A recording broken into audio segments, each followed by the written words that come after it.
Dans la nuit du 7 mars 2020, la ville de Galim, dans le département des Bamboutos, région de l'Ouest Cameroun, fait l'objet d'une attaque terroriste. Un groupe constitué d'une cinquantaine d'assaillants lourdement armés entre à Galim dans une caravane motorisée et se dirige à dessein sur les sites abritant la brigade territoriale de gendarmerie et le poste de sécurité publique de l'arrondissement de Galim. Les échanges de tirs entre les forces de défense et les combattants séparatistes se soldent par des pertes en vie humaine. Côté armé, 4 éléments tués et 4 civils éliminés sur le champ. Au lendemain de cet attentat, le ministre de la Communication, porte-parole du gouvernement, dans un communiqué rendu public, accuse les groupes séparatistes ambazoniens. Le gouvernement camerounais, au-delà des informations concordantes en sa possession, se base sur le fait que Galim est une ville limitrophe aux régions anglophones. Coup de tonnerre, 24 heures après cette sortie de René Emmanuel Sadi, Marc Barretta, le leader des groupes séparatistes, fait une sortie musclée sur son compte Twitter.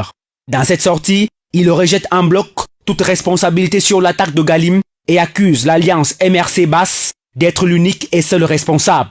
Une information qui sera confirmée quelques minutes plus tard par Mimi Mefo.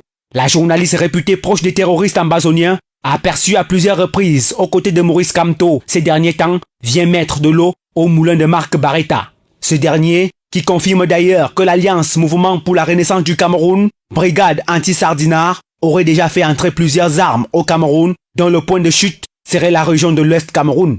Selon le même terroriste, Galim serait le début de l'insurrection armée de Kamto et de la brigade anti-Sardinard. Une semaine avant, cette lanceuse d'alerte prévenait déjà l'opinion publique sur cette attaque, accusant elle aussi la BAS.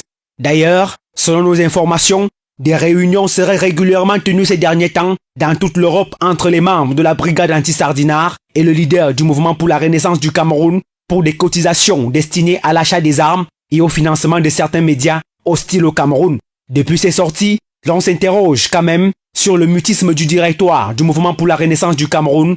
Ne dit-on pas que qui ne dit rien consent?